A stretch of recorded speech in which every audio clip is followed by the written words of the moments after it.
Now, another very interesting thing, which I think 6 you months wanted ago. me to talk about, Yes. was Charlie Kirk and Gary Underhill. Did you want to talk about that? Absolutely. This is going a bit viral. The page that states the day after the 6 months assassination, ago. Gary Underhill left Washington and a small one's clique commented. within the CIA was responsible, he confided. Less than 6 months later, Underhill was found shot to death, ruled a suicide.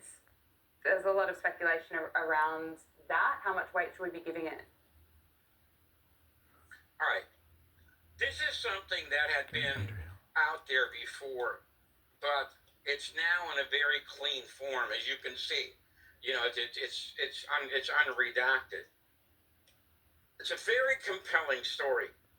You know, Gary Underhill This popped up. had been. Okay, this has popped up in my on, I don't know, YouTube after bunch of Charlie Kirk stuff. Just, I don't know, the algorithm popped it up. It was shortly after I was saying, oh, I remember them talking about JFK and there being a word that was redacted throughout the files, which was Israel. I hadn't looked up anything or anything, but then this popped up.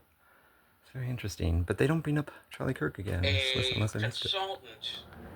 To the Central And she was referring to the Intelligence Trump Agency assassination. and military intelligence for a number of years. He was an expert in small arms warfare. Oh, I'm sorry. All right. So he would be a consultant to Third World rebellions and things like that. Very shortly after the assassination, he went up and visited some of his friends in New England. All right. And he started muttering these very strange things about the Kennedy assassination. You know, about there were a bunch of drug runners and criminals, referring, everybody thought, was to his former employment with the CIA, and that they had killed Kennedy. All right? And they asked him, they were leaving on a trip, and they asked him if he'd like to join them so they could console him. And he said no. Okay, he didn't want to go for whatever reason.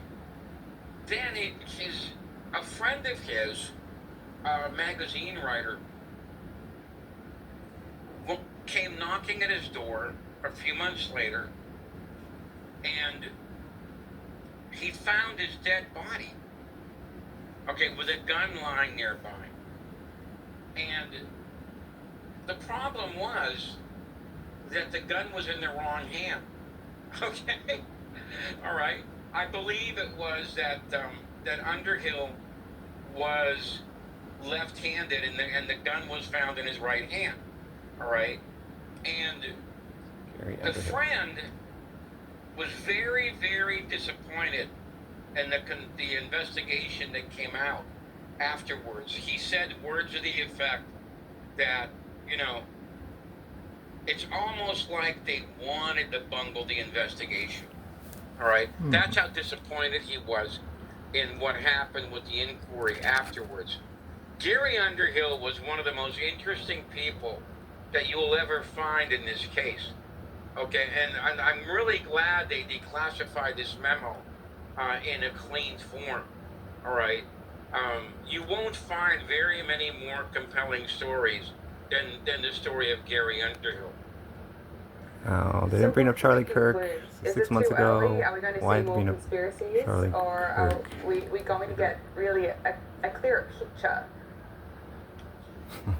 You know, I think that, you know, they're moving on to something else. The mainstream media is trying to call this, you know, before they even read this stuff, you know, that it's not, you know, that it's not important, you know, etc. I started thinking of the JFK stuff after. A lot of very interesting things in here. I think there's connections. But you have